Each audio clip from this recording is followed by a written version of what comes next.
Fizikadan keçən bloka düşmüş belə bir sualın izahına baxaq. Öncəliklə videonu bəyənməyi və səhifəni izləməyi unutmayın. Buyurun müəllim. Çəkisiz link və blokdan ibarət sistemdən M1 kütləli yük asılıb, linkin üfüqi istiqamətdə tarazılıqda qalması üçün ondan asılan M2 kütləli və bu yükün hardan asıldığı nöqtəni bizdən soruşur.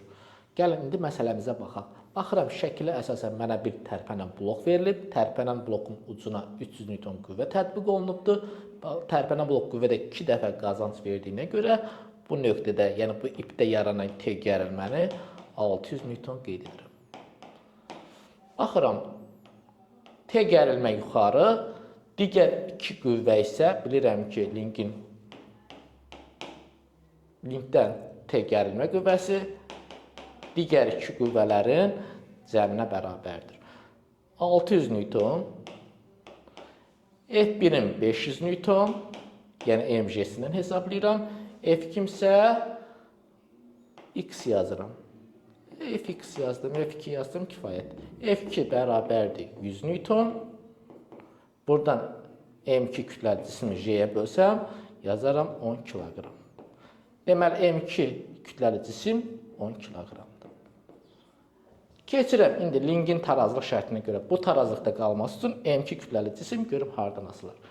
M1 kütləli cismin qolu dayaq nöqtəsindən və ya askı nöqtəsindən hesablayıram.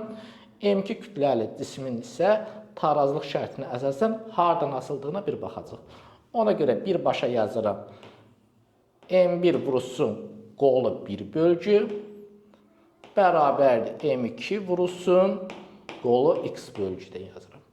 X də bərabərdir M1 bölünsün M2. M1-in yerinə 50 kiloqram, M2-ni buradan tapdıq 10 kiloqram, böləndə eləyir 5 bölgü. 5 bölgünü dayaq nöqtəsindən qeyd edirik. 1 bölgü, 2, 3, 4 və 5 bölgü. Deməli, cisim hardan asılmalıdır? S nöqtəsindən asılmalıdır. Mövzumuz burada yekunlaşır. Onlayn dərslərə qoşulmaq üçün 055 597 0151 nömrəsi əlaqə saxlaya bilərsiniz.